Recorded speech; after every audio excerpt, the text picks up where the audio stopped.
In these divisive times, we've decided to make today's show all about what brings us together. Today's theme is connection. People do feel like they've been invited into my kitchen and like we are sharing a meal together. Music is actually very simple. Even the simplest notes can touch people so fast. I have a few videos of my mom crocheting and knitting, and I love to look back at them.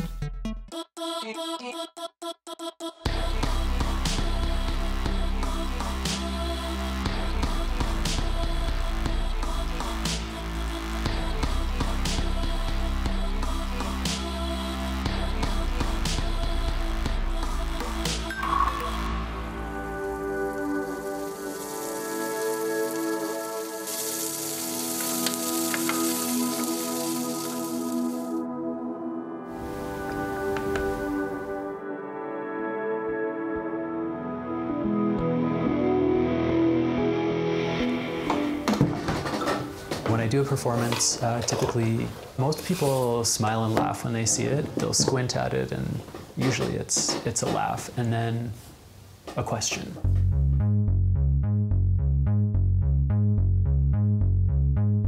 I started creating miniatures from the perspective of art, and out of that was born the miniature kitchen. Pierogies? Pierogies, yeah. It does take that environment of the full-size kitchen, the intimacy, the way that it kind of lubricates conversation. It does take it out onto the street and into these public spaces, and people do feel like they've been invited into my kitchen and like we are sharing a meal together. I thought, what better way than the kitchen, because it's the doorway to the heart. It's we all gather around the hearth and have conversations, that kind of thing. I have a lot of really great memories of cooking with some very special people in my life, and so I thought that that environment would be interesting to try to replicate.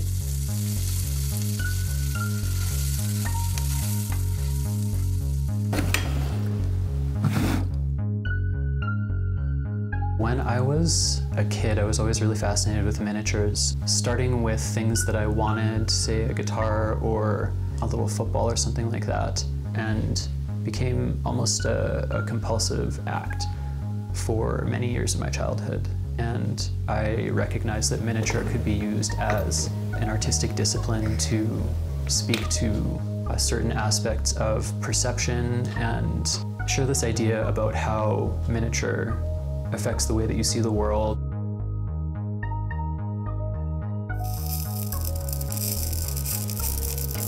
Very intense. A lot of people will say, yeah, it's funny, or they'll say it's so cute or it's adorable. And at first when I heard those words, I did have that reaction inside of me where I was like, well, no, I'm a serious artist and I'm making this from a very serious place. But I recognize that it is cute, it is adorable, it is funny. It is whatever that person wants it to be. And I'm there to allow them to have that idea about it. And if they do think that it's funny, how petty of me would it be to be offended by that? Because humor is a great reaction to something. It's a very positive reaction. It's so cute. Yeah.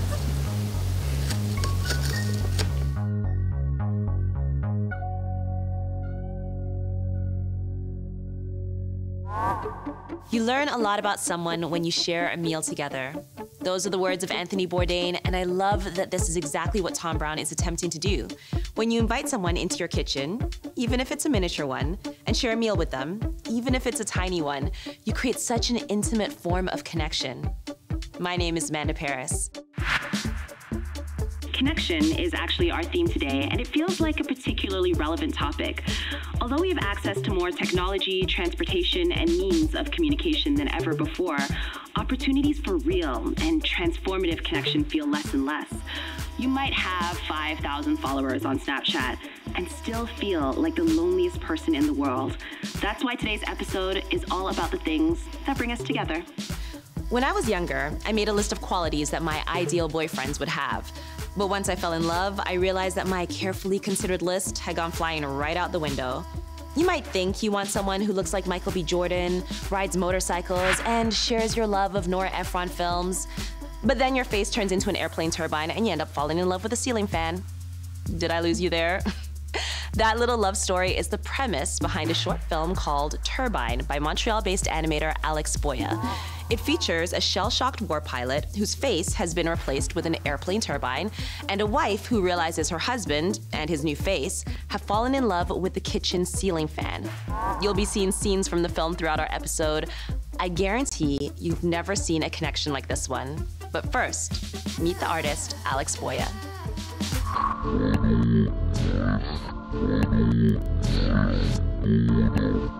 Hi CBC. Thanks for your invitation. My name is Alex Boya. I'm your exhibitionist in residence this week. You are going to be seeing the animation that I made at the National Film Board of Canada. Take a look here now.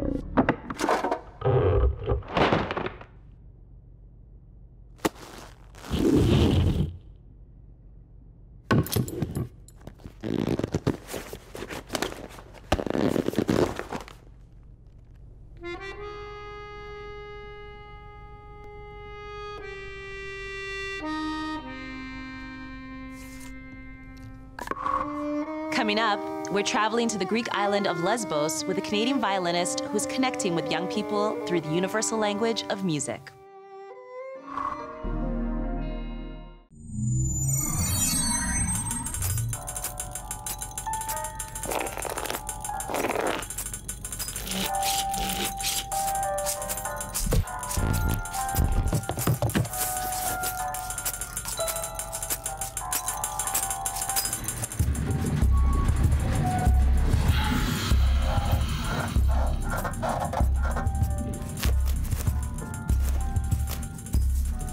When Michael Jackson died, a memorial moonwalk was held at the Eiffel Tower in Paris. In the Philippines, inmates at a prison in Cebu performed a dance tribute. In Nairobi, radio DJs switched their programs to all MJ all day. And in Brooklyn, they closed down streets and danced the night away. Music is the most universal of all languages. From classical to jazz and dance hall to rap, music has the power to connect generations and nations. In this next story, you'll see how one musician, armed only with her violin, was able to use music to build connection with a group of young people who have been disconnected from everything they once knew.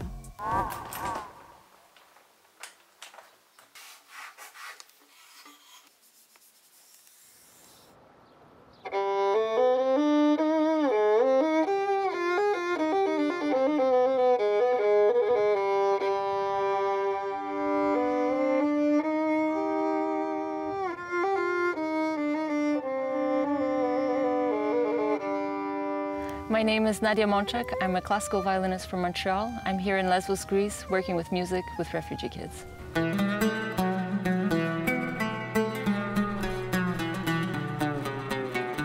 Lesbos is one of the closest Greek islands to Turkey. Actually, during our stay here, we see the Turkish coast all the time. And so it's become the gateway to Europe, really, for all the refugees that go from the Middle East through Turkey. There's about 1 million refugees that have come through the island since 2015. And now the situation is even more difficult because many EU countries are closing their doors or making the entry much more strict. And thousands of people are actually stranded here in Lesbos. They cannot continue on to mainland Greece. They cannot continue on to different countries. A lot of the kids that I've met, they're over a year here and they don't know when they will leave. Before coming to Lesbos, I looked at the different organizations that especially work with kids, and I was lucky enough to find an organization that works with music. The organization is called Art Angel Relief. They have about 20 violins. They do violin lessons, they do music workshops, and I thought this is a perfect fit for what I'm qualified to do. And they work with children from 2 of the camps here in Lesbos, as well as the local Roma children, and this music gives space for them to have some discipline, to work creatively, to get better at a craft, and of course to have fun while doing it. Sol, clap, sol, clap, sol, clap, sol, clap. clap. I think as a classical violinist, we spend so many years perfecting our craft, being the best musicians we can, and we forget that music is actually very simple. Even the simplest notes can touch people so fast. Even playing very simple melodies, which are so easy on the violin, lit people's faces.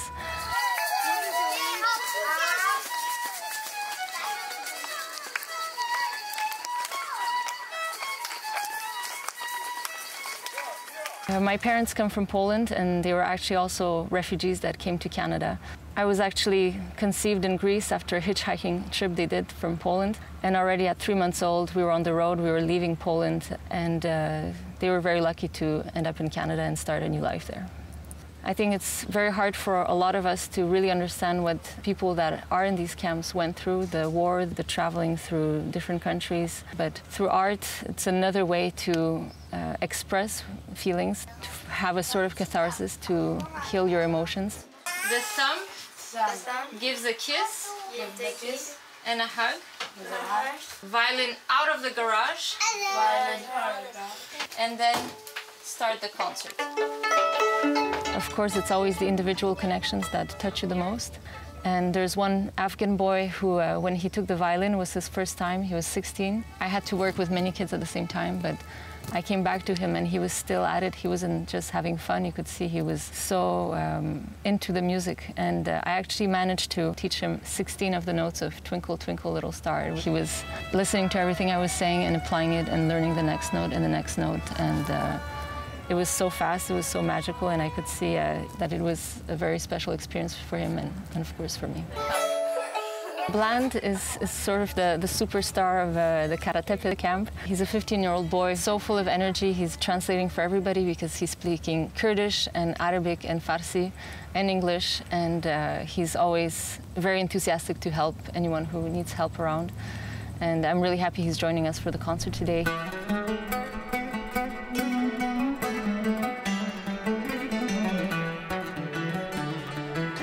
Actually, this time in Greece, I got to spend my 30th birthday while on the island, far away from my family, from my friends. And it was a turning point as well to realize what's important, where do I want to go further in my career.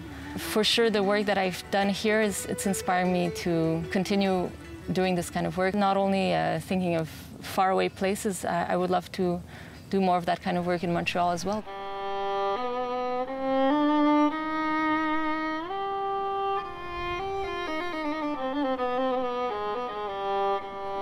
I'm almost at the end of my stay here in Lesvos, and of course, as a violinist, it's great to give back to the people from the place I've been. So we're doing a concert for the people of Lesvos, but also with local musicians, with a great violinist, Dana Kuletsa, and we have picked a few of the refugee kids and also the Roma kids to join us in the last pieces of the program. So a celebration of the time that I had here and a sort of gift giving back to the people of the place that have hosted me here.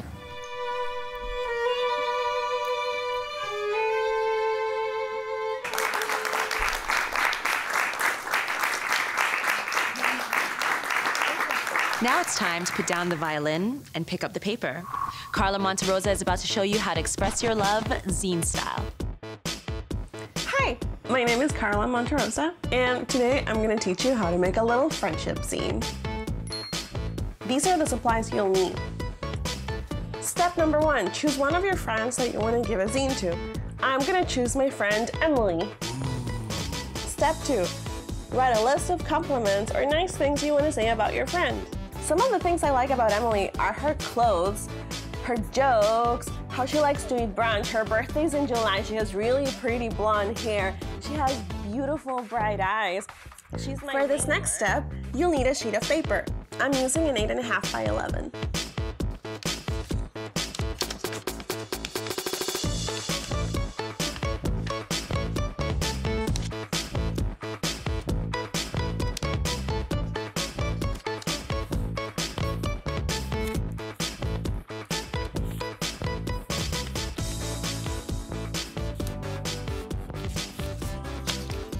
For this next step, you can add your drawings, any poem you've written about your friend, and all your nice thoughts.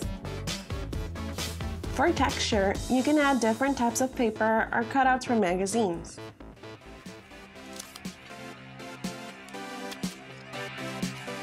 At this point, you might be worried about whether your friend thinks you're crazy and obsessed with them. It's fine, maybe you are, it's okay. I am obsessed with Emily.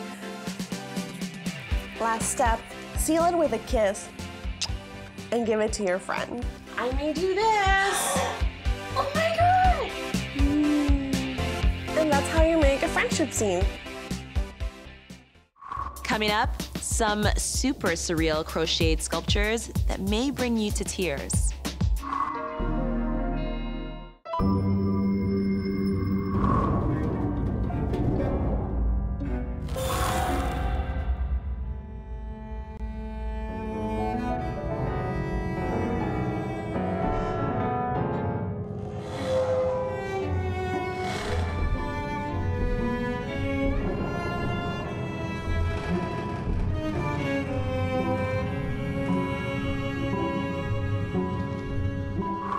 She sends this picture of this crocheted boob and she goes, "How long do you want that tit?" And I was like, what?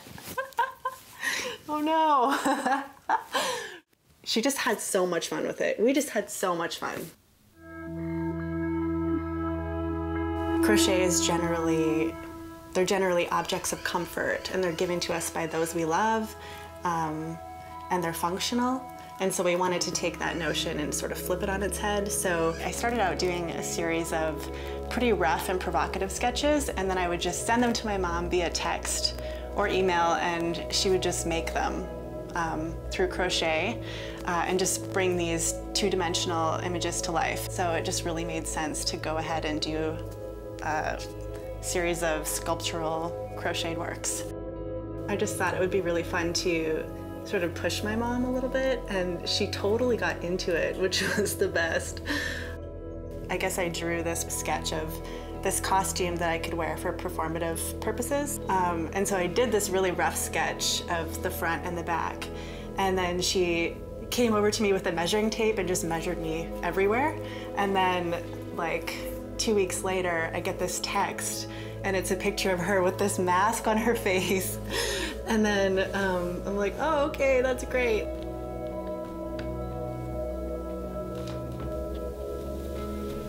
I have a few videos of my mom crocheting and knitting, and I love to look back at them.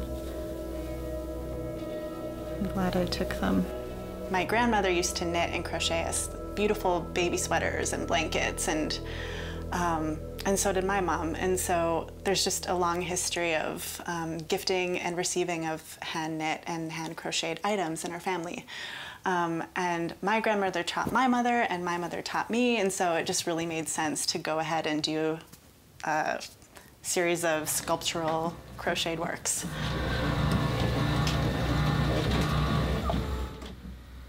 Okay. This was sort of hanging in a tent at the legislature grounds, and it was a little bit closer to the floor, but when the wind would come in, it would sort of lift it up, and the hands would glide across the floor and then sort of come back down really softly, and it was almost like it was breathing, which was really interesting.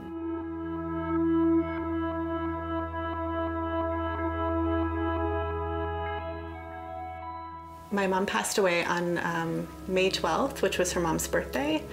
Growing up with my mom, I never would have characterized her as a sick person, ever. She suffered with lupus for 35 years, and then it sort of caused a few heart problems, and then the stroke. And due to the like immunosuppressive drugs that she'd been on for so long, her body couldn't fight cancer, and so cancer is ultimately what took her life.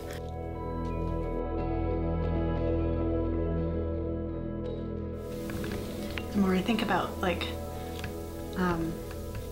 how sick my mom was and how she managed to get all of this done while sort of being stuck in her chair. Like she just sat in her chair and she crocheted and she crocheted and she crocheted, and then she would send a picture and she would say, "What's next?" One of the last few things that she said to me that were just really hard were that she still had so much art left to do with me. Don't laugh. For her, I will make sure that the work continues to be seen. I'll continue to share these collaborative efforts with my daughter and teach her the value of fostering those relationships. To keep her spirit alive, if people continue to talk about her and say her name, it feels more like she's here. And we'll just keep going for her. This beautiful tradition of crocheting that Kasie's grandmother taught to her mother, who then taught her, and now will be passed on to her daughter, this is the connection that I'm talking about. Their family history is literally woven into the yarn. So that's a wrap. Tune in every week for another deep dive into the Canadian art world. If there's an artist that you think should be on CBC Arts Exhibitionist, or if you just want to share your own stories of connection with me, a song that you love, a meal that you've cooked, a strange, surreal sculpture with long boobs that connects to a family tradition, I'd love to hear it. Send me your story on Twitter, Instagram, or Facebook. Our handle is @CBC Arts. Peace. Here's a little eye candy courtesy of Vancouver-based artist Hannah Lee Joshi, who took 10 days to make her awesome Echo Portal.